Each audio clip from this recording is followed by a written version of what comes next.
Bonsoir à tous. Je vous rappelle que Monsieur Empereur, membre de l'Académie des inscriptions et belles-lettres, ne pouvait malheureusement pas être là ce soir. Donc il va bien donner sa conférence qui va commencer dans un instant et il le fera simplement à distance. Voilà.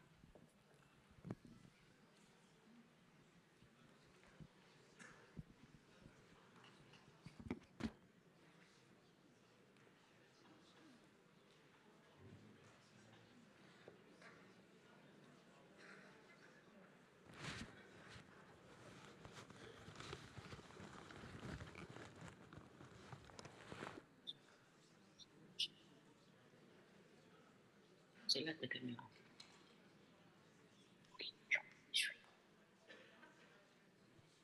Oui.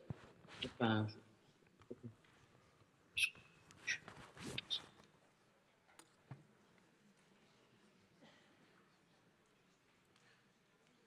Bien, bonsoir à tous. Tout d'abord, je tiens à vous remercier d'être présents si nombreux ce soir et à vous demander de m'excuser de ne pas être physiquement présent pour cette conférence pour des raisons de santé. Et ensuite à remercier Jean-Yves Tillette de m'avoir associé à ce cycle de causeries sur Alexandre le Grand. Il m'incombe donc la tâche de vous présenter Alexandre dans sa ville, ce qui nous éloigne des conférences précédentes sur le mythe du conquérant et son destin, souvent glorieux dans les littératures.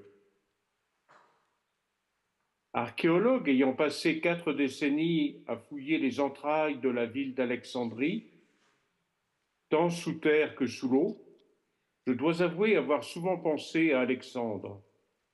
Les hasards de la fouille m'ayant parfois mené sur ses traces, certes fugaces et jamais prouvées, sauf par de modestes portraits qui appartenaient au culte privé que lui vouaient les Alexandrins après sa mort. Mon propos sera archéologique, terre à terre, pourrait-on dire, sans grandes envolées lyriques, parfois éclairé par le recours aux historiens antiques qui ont abondamment évoqué le héros, même si leurs propos restent souvent peu clairs, parfois contradictoires et trop souvent elliptiques, hypothétiques, voire contradictoires. Je vous présenterai ce soir 2 épisodes du destin alexandrin d'Alexandre. Tout d'abord, la fondation d'Alexandrie, qu'on lui doit de façon indubitable, même entourée d'un halo qui touche parfois au mythe.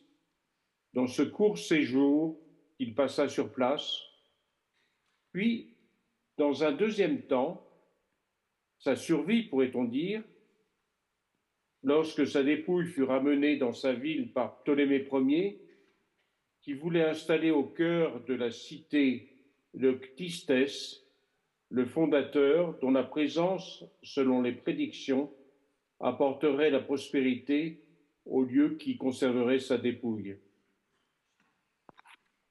Je commencerai donc par vous présenter Alexandrie, fondation d'Alexandre. J'essaie de partager l'écran.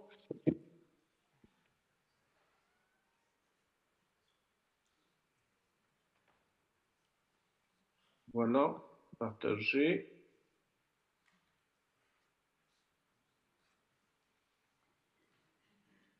J'espère que vous voyez l'écran.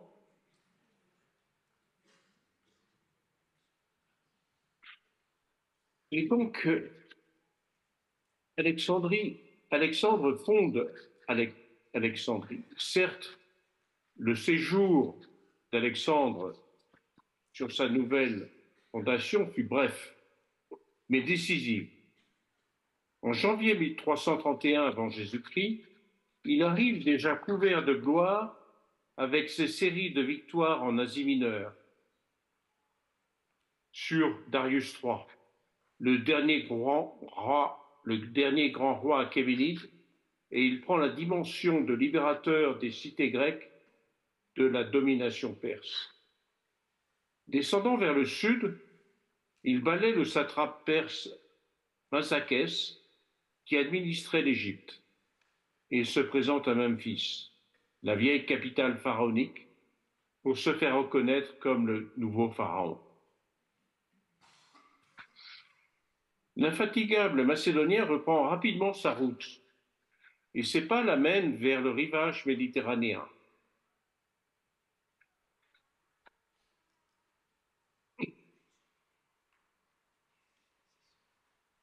À la limite occidentale du delta égyptien, au-delà des zones touchées par la crue, sur une série de rides rocheuses dont la plus septentrionale a formé l'îlot de Pharos, déjà connu des Hellènes. Le mythe intervient, une nouvelle fois, et évoque un rêve d'Alexandre qui, tout grand, comme tout grec lettré, connaissait par cœur les hexamètres d'Homère. N'oublions pas qu'Alexandre eut pour maître Aristote. Homère lui indique donc, en songe, le site où fonder sa nouvelle capitale. Et vous avez ici les vers qui viennent à l'esprit d'Alexandre dans son songe. Au sein des vastes mers dont l'Égypte est baignée, est l'île de Pharos, dès longtemps renommée. Et ainsi, Alexandre ouvre le pays égyptien, jusqu'alors nilocentrique, vers la mer ouverte qui permettait les relations et le commerce avec les Grecs. En ce mois de janvier 331, donc, accompagné de son architecte Dinocrate de Rhodes, Alexandre projette une ville d'une taille inhabituelle. Et ils commencèrent tous deux par en concevoir l'enveloppe, c'est-à-dire les murailles qui allaient déterminer les dimensions de la future cité. Alexandre les désira si longues que la craie qui permettait à l'époque de dessiner au sol le tracé vint à manquer. Et l'on s'avisa alors d'emprunter la farine des soldats pour rejoindre les points choisis par Alexandre. Cette histoire, qui évoque une geste mythique, est rapportée par plusieurs sources, notamment le géographe Strabon, qui visita et décrivit Alexandrie vers 25 avant Jésus-Christ, et aussi par l'historien Arien qui vécut au IIe siècle après Jésus-Christ. D'autres auteurs ajoutent qu'une multitude d'oiseaux venus du lac voisin mangèrent la dite farine, et les prêtres égyptiens prédirent que ce phénomène indiquait à coup sûr la future prospérité de la nouvelle fondation. Qu'en est-il sur le terrain? À première vue, les traces de la muraille prévitive ne sont guère évidentes. Les différentes reconstructions à travers 2 millénaires ayant troublé leur tracé.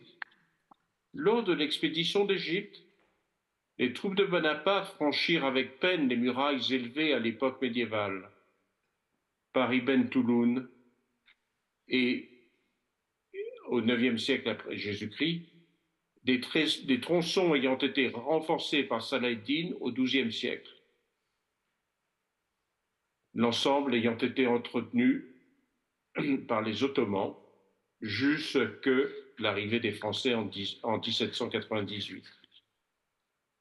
Quelques pans subsistent jusqu'à nos jours, comme ceux que vous voyez ici, même si une partie fut en fait construite par le colonel Galis Bey, à la demande de Mohamed Ali, jusque dans les années 1840.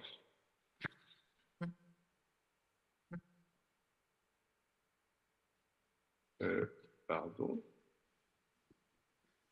J'ai un problème de... Voilà. Voici quelques vues de cette muraille médiévale, donc, que l'on voit encore dans l'Alexandrie moderne. Ici, une tour comprises dans le stade moderne des années 1920 d'Alexandrie. Les innombrables blocs antiques remployés dans les murailles plus récentes témoignent de l'importance de l'enceinte primitive. Et la commission des savants de l'expédition française permit de localiser plusieurs points de son tracé, tout comme les mesures géophysiques menées par une équipe du CNRS avant 2009, excusez-moi. On peut estimer sa longueur à plus de 15 km, à comparer avec les 7 km de la muraille qui protégeait Athènes. Voici la muraille telle qu'on peut la supposer maintenant après les travaux donc, de cette équipe du CNRS. Et donc, vous voyez le pourtour indiqué en vert. À l'intérieur de ce pourtour, vous voyez la muraille, cette fois-ci médiévale, qui a été reprise donc par Galispet au milieu du XIXe siècle. J'ai un problème. Voilà.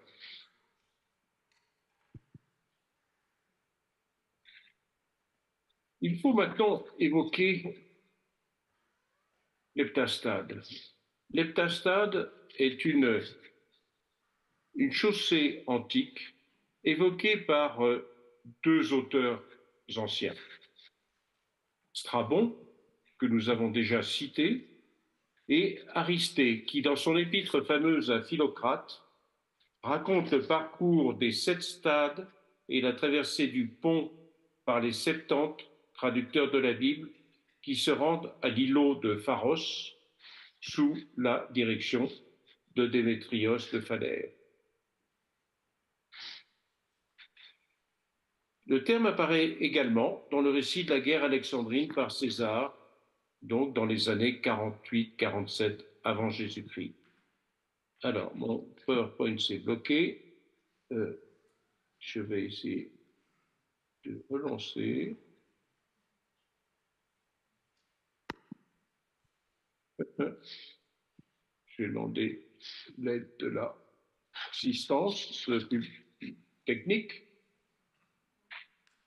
Donc, je continue le texte en attendant qu'on débloque les diapositives. Bon.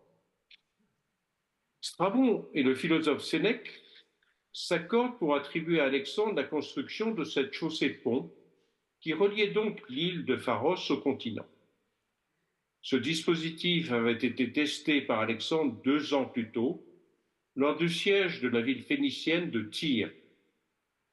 Mais où retrouver dans la ville moderne cette chaussée appelée l'heptastade?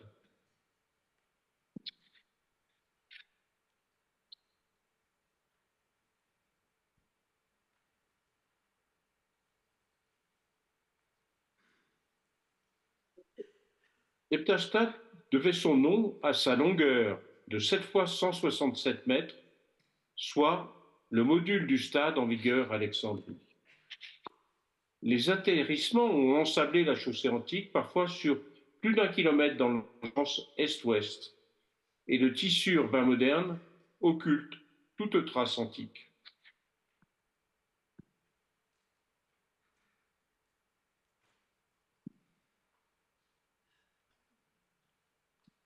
J'essaie de relancer la chose, mais je n'y arrive pas.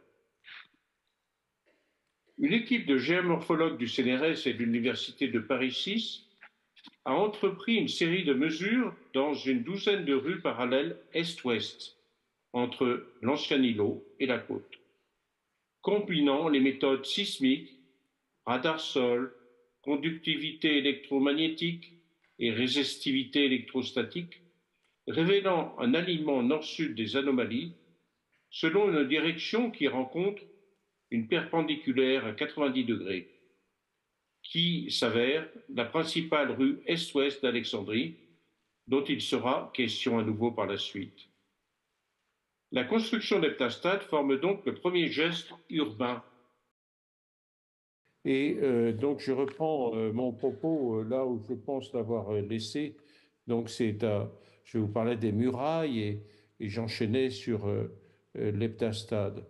Donc, l'heptastade, c'est cette chaussée-pont qui relie l'ancien îlot de Pharos au continent et donc qui avait été dessiné par les savants des voyageurs et les savants du 19e siècle, donc à plein écran, voilà ici, par les savants du 19e siècle et sur lesquels nous avons donc prêté notre attention. Donc, deux auteurs antiques évoquent l'heptastade. Strabon, donc voilà ici une gravure de Jean-Claude Colvin qui montre l'îlot de Pharos, l'heptastade et le continent. Et donc, cet heptastade est aujourd'hui noyé dans cet atterrissement. Donc, ici, il y avait l'îlot de Pharos, et donc le continent commençait par ici, la ligne de rivage antique. Deux auteurs antiques évoquent l'heptastade, Strabon, que nous avons déjà cité, et Aristée, qui, dans son épître fameuse à Philocrate, raconte le parcours de 7 stades et la traversée du pont par les Septante, traducteurs de la Bible qui se rendent à Pharos sous la conduite de Démétrios de Phalère. Le terme apparaît également dans le récit de la guerre alexandrine par César, donc dans les années 48-47 avant Jésus-Christ. Strabon et le philosophe Sénèque, au IIe siècle après Jésus-Christ, s'accordent pour attribuer à Alexandrie la construction de cette chaussée-pont qui reliait l'îlot de Pharos au continent. Ce dispositif avait été testé par Alexandre 2 ans plus tôt, lors du siège de la ville phénicienne de Tyr. Mais où retrouver dans la ville moderne cette chaussée appelée l'heptastade, car mesurant 7 fois 160 mètres de longueur, selon le module du stade en vigueur à Alexandrie. Les atterrissements que vous voyez ici, dans la ville moderne, ont ensablé la chaussée antique, parfois sur 1 kilomètre dans le sens est-ouest, et le tissu urbain moderne occulte toute trace antique. Une équipe de géomorphologues du CNRS et de l'Université de Paris VI a entrepris une série de mesures dans une douzaine de rues parallèles, est-ouest, combinant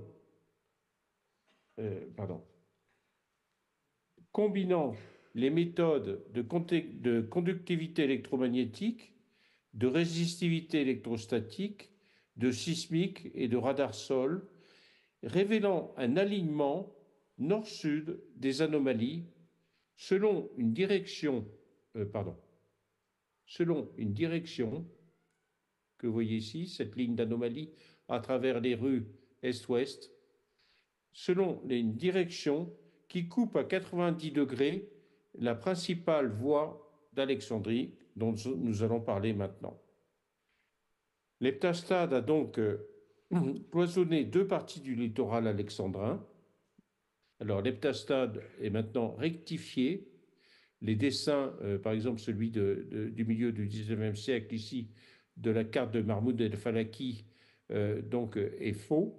Et donc cet heptastade coupe à angle droit les principales voies d'Alexandrie, dont la rue centrale que vous voyez ici, qu'on appelle la L1. Il a formé de facto 2 ports bien abrités des tempêtes, ici et ici,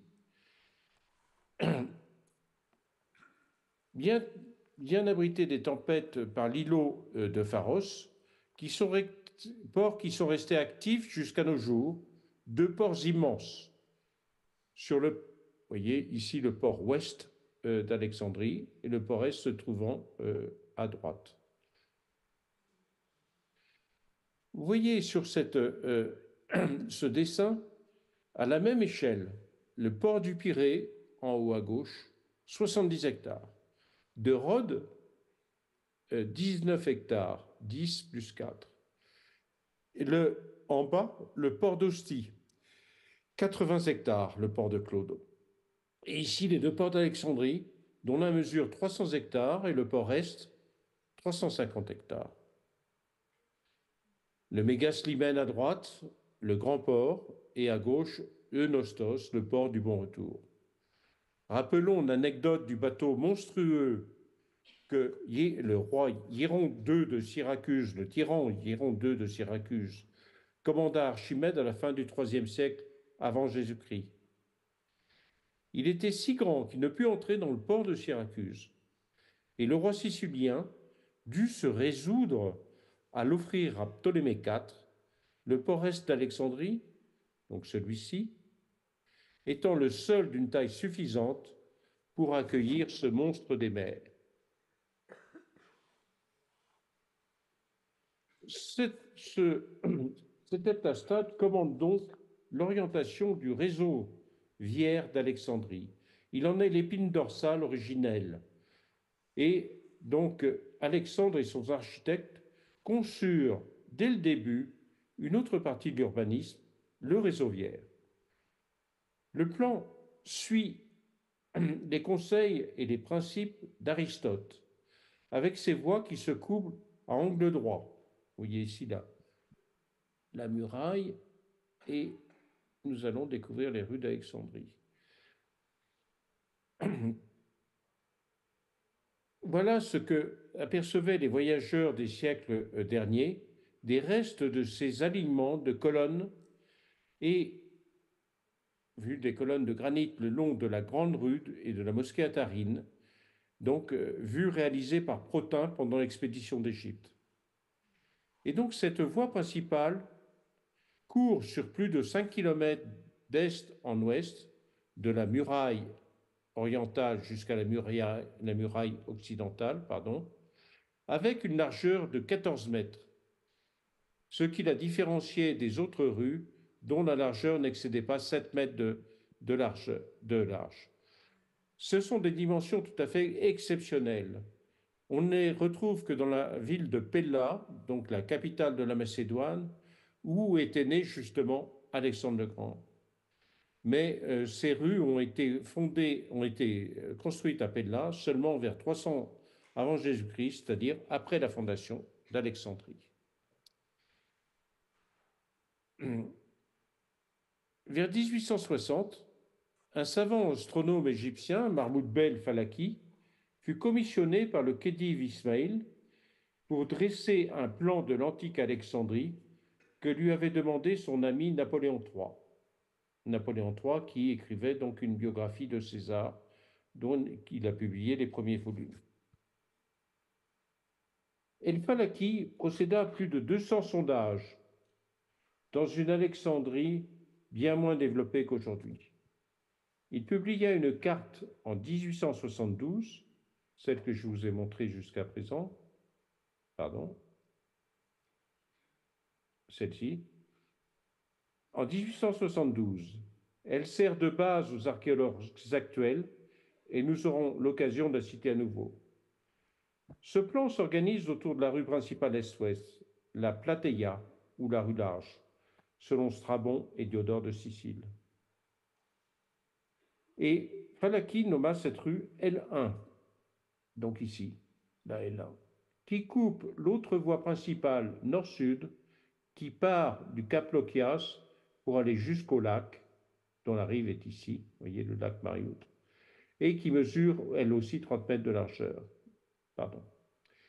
Et c'est à partir de la rue R1 ici et L1 qu'il a nommé toutes les autres rues, 11 dans le sens est-ouest et 16 rues transversales nord-sud et 11 dans les rues est-ouest. Il n'est pas nécessaire d'insister sur la taille inhabituelle de cette voirie, incomparable avec celle de toutes les cités connues à cette époque-là.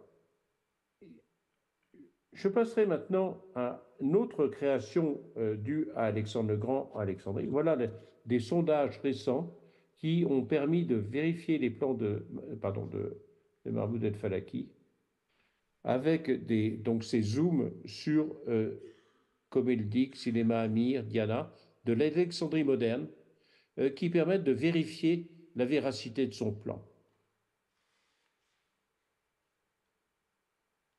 Donc, une troisième réalisation d'Alexandre dans la nouvelle ville, c'est le système hydraulique.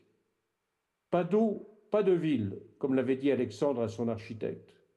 Un certain Hipponomos, dont on ne sait rien, si ce n'est peut-être une figure inventée par la légende, conseilla à Alexandre de creuser des canalisations se déversant dans la mer avant de creuser les fondations de la ville. C'est ce qu'illustrent les images projetées des galeries drainantes qui permettent d'atteindre les eaux qui circulent dans les couches calcaires que l'on atteignait par des puits de quelques mètres seulement. Ces eaux se différenciant des eaux captives de la nappe phréatique que l'on récupérait par des puits profonds. Voilà, des puits de quelques mètres qui permettent d'arriver jusqu'à ces couloirs drainants et qui sont à distinguer de ces puits profonds qui atteignent les eaux dormantes.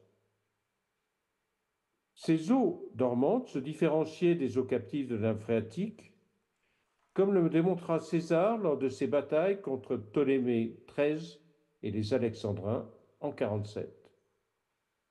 Furent ensuite aménagées des canalisations couvertes, enfouies, couvertes en bâtière, par exemple, comme celle-ci, au milieu des rues, les unes réservées à l'eau propre et les autres aux eaux usées.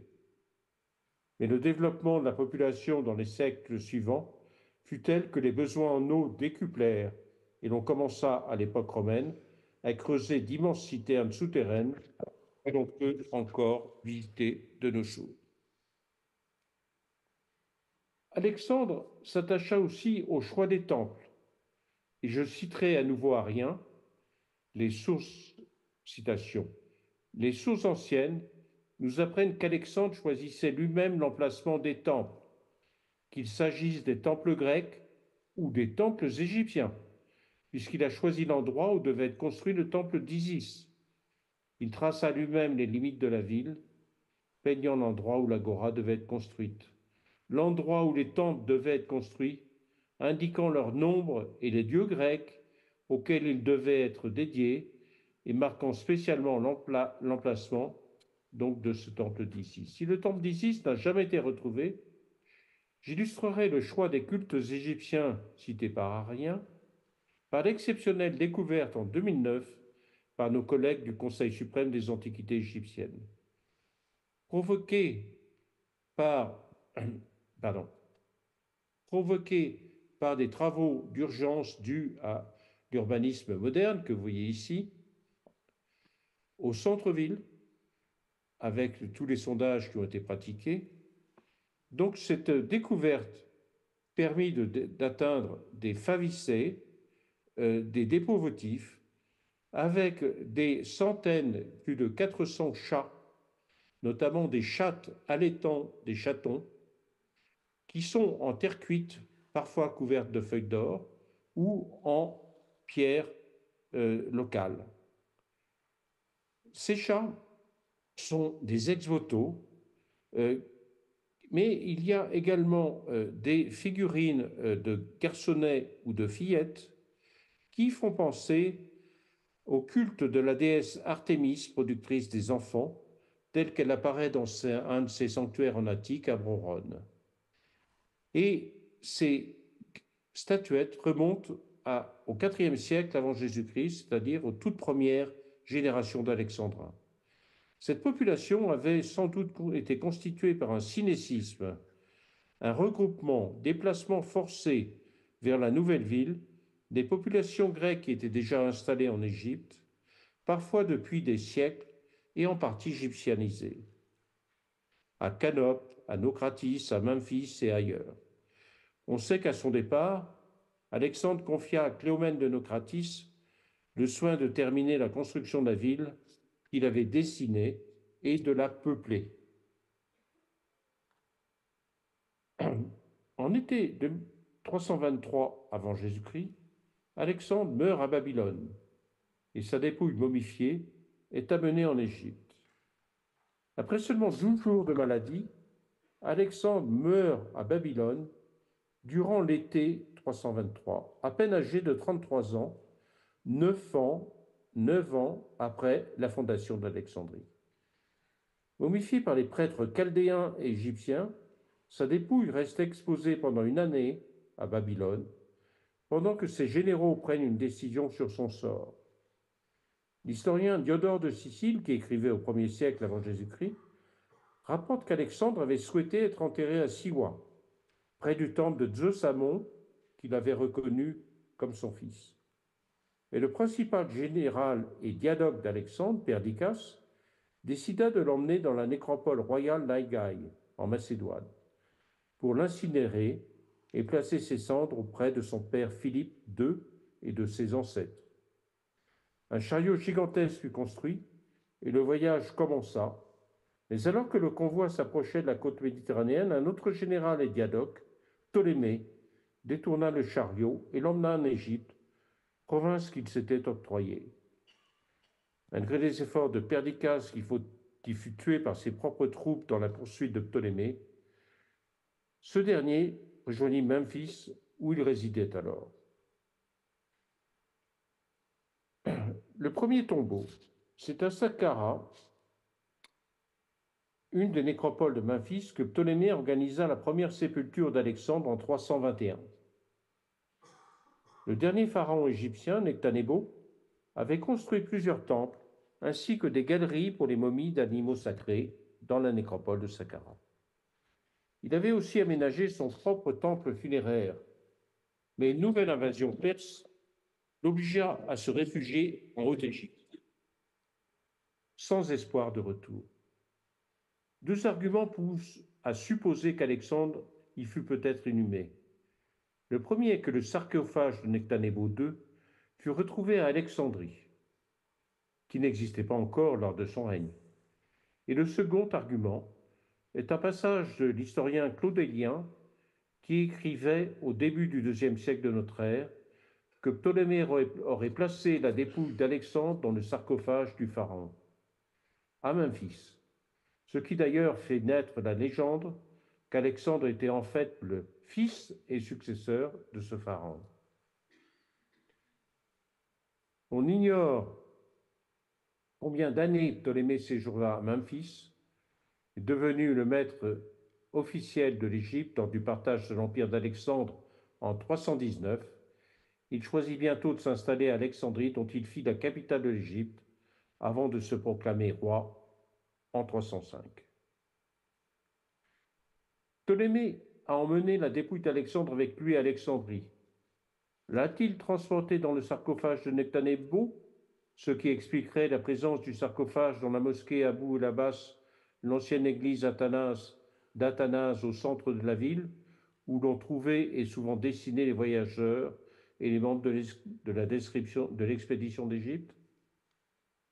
Voici la mosquée Athanase et à l'intérieur le sarcophage couvert de hiéroglyphes, avec le nom de Nectanebo.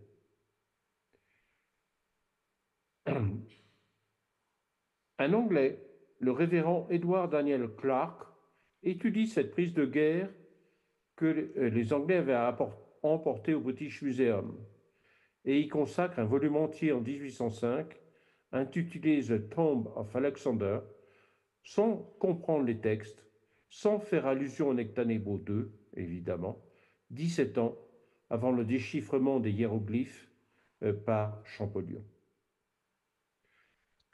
Dès lors, la piste du tombeau d'Alexandre est encore moins sûre et ses traces sont de plus en plus glissantes.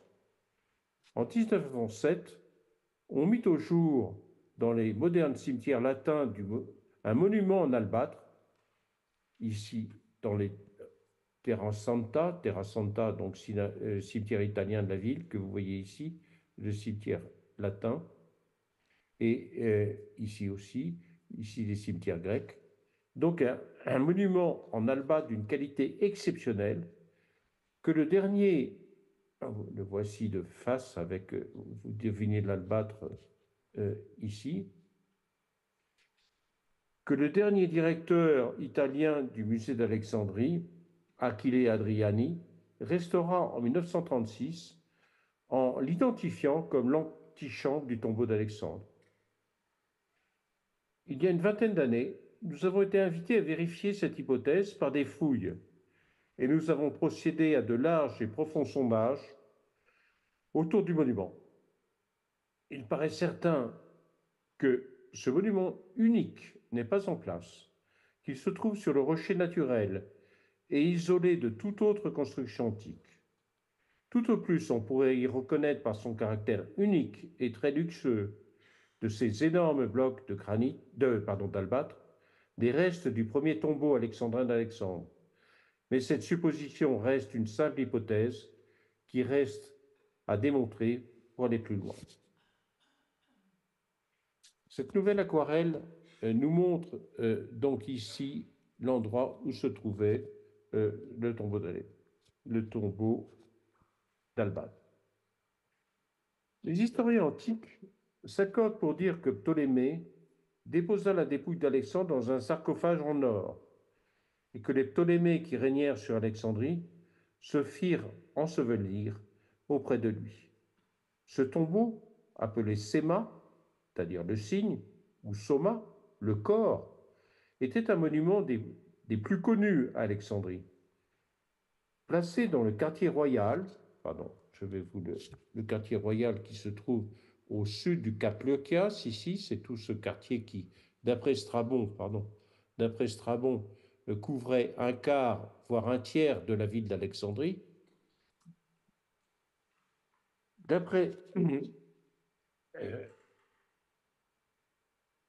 Donc il était placé dans le quartier royal, au sud du Cap Leucias, la moderne pointe du Silsilé, près de l'intersection des deux rues principales d'Alexandrie, est-ouest et nord-sud, comme l'indique Achictatus dans son roman de Leucippé et Clitophon, rédigé au IIe siècle de notre ère. Les auteurs anciens sont peu prolixes sur l'architecture de son tombeau. Dans la Pharsale, Lucain le décrit comme un tumulus, représenté ici par donc un archéologue Fremer, urbaniste, donc qui nous montre ce tumulus qui est à l'image un peu des tumulus macédoniens, donc des tombes creusées et recouvertes ensuite d'une grande motte de terre. Donc, une sépulture dans la tradition de l'hypogée macédonien, mais contrairement à la tradition macédonienne où les tombes étaient scellées, les tombes alexandrines sont accessibles. Et nous avons ici la description de plusieurs visites. Donc, selon les historiens antiques, la tombe d'Alexandre était entourée par des tombes des Ptolémées. C'est ce que représente donc Fremer dans cette reconstitution graphique. Une première visite de la tombe par César en 48 avant Jésus-Christ, c'est ensuite au tour d'Octave, le futur Auguste, après sa victoire navale à Actium. Voilà une tête d'Auguste qui a été tout à fait récemment découverte à côté d'Alexandrie, et deux tableaux qui vous présentent donc la visite d'Octave, le futur Auguste, au tombeau d'Alexandre. Et vous voyez qu'il le couronne d'une couronne d'or.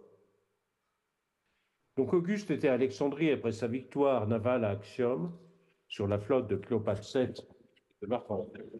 Il visita le Soma encore avant. Il fut le premier des empereurs romains à se recueillir sur sa précieuse dépouille, suivi par Caligula, qui s'empara de la cuirasse d'Alexandre pour la porter durant ses triomphes. En 199 après Jésus-Christ, ce fut le tour de l'empereur Septime Sévère de se recueillir dans la tombe en entourant Alexandre de manuscrits, de papyrus rares et de sceller l'édifice. 199. Mais en 215, donc 16 ans après, son fils Caracalla, tout à fait fasciné par le conquérant, déposa en guise d'hommage de précieux bijoux ainsi que sa chlamyde. Mais, à la fin du siècle suivant, dans une de ses homélies, Jean Chrysostome indique que les Alexandrins ont oublié jusqu'à l'endroit où est enseveli Alexandre. Toute trace du soma est désormais perdue. Et nous passons à l'époque moderne où il y a eu jusqu'à plus d'une centaine de tentatives pour retrouver le tombeau d'Alexandre. Et c'est là-dessus que je vais conclure, pour ne pas être trop long. Il y a dans les archives du musée gréco-romain d'Alexandrie, le principal de la ville, plus de 136 demandes de permis de fouille de la part d'infirmières, de la part d'un garçon de café grec bien connu qui s'appelle Stelios Skoumoutsos dans les années 60, comme le relate d'ailleurs la presse de l'époque, dans des endroits tout à fait loufoques de la ville, parfois au-delà de la ligne de rivage antique, mais aussi par des hommes, des archéologues plus célèbres, comme ici, donc par Heinrich Schliemann, dont vous voyez la signature sur cette lettre qu'il adresse à un archéologue alexandrin. Schliemann a fouillé pendant une saison à Alexandrie, en attendant le permis de se lancer dans la fouille de la mosquée Nabi Daniel, sur laquelle nous reviendrons rapidement. Et il a trouvé seulement des couches d'époque romaine, ainsi qu'une belle tête d'une Aphrodite. Et dégoûté, eh bien, il s'enfuit d'Alexandrie pour goûter les plaisirs d'une croisière sur le Nil. Il y a des épisodes plus récents, comme celui de l'archéologue grec Yana Soulvati à Siwa en 2011, qui prétendit trouver le tombeau d'Alexandre, ce qui n'était pas complètement loufoque, puisque Alexandre avait émis le vœu de se faire enterrer à Siwa. Mais elle s'appuyait sur cette inscription qui est malheureusement du IIe siècle après Jésus-Christ, une inscription romaine en grec, comme vous voyez d'après la forme des caractères, et qui n'a rien à voir, évidemment, avec le tombeau d'Alexandre, mais un simple petit temple donc d'époque romaine. Et à partir de 2007, c'est au tour d'une autre grecque qui s'appelle Calliope Papacosta de faire des fouilles au centre de la ville, dans les jardins de Chalalat, où elle trouve des restes de rues antiques, ce qui est tout à fait intéressant pour la topographie antique et pour servir de preuve pour prouver la justesse de la carte de Mahmoud el-Falaki, mais rien du tombeau d'Alexandre. Et aussi, pour conclure, ne vaut-il pas mieux laisser Alexandre reposer en paix, loin du regard de tous, afin d'éviter qu'il ne soit exhibé aux foules dans ce maelstrom d'expositions où sont promenés à longueur d'année d'Amérique au Japon, dans des barnums fort lucratifs, ses prédécesseurs pharaons comme Ramsès II ou Toutankhamon. Je vous remercie infiniment pour votre patience et je suis absolument désolé des ennuis techniques qui nous ont fait durer cette conférence plus longtemps. Merci encore à vous pour votre patience. Je terminerai par quelques images, sans les commenter, sur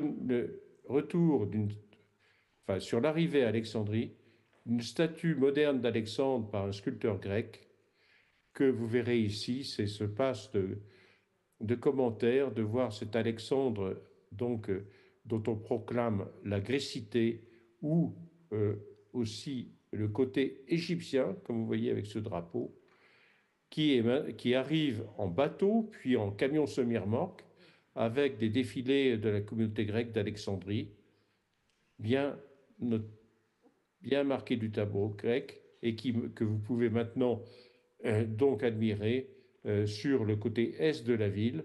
Alexandre, qui habite encore Alexandrie, et cela se voit dans l'esprit au quotidien des Alexandrins qui ont toujours le souvenir d'Alexandre, avec sa Niké, comme vous le voyez dans sa main droite,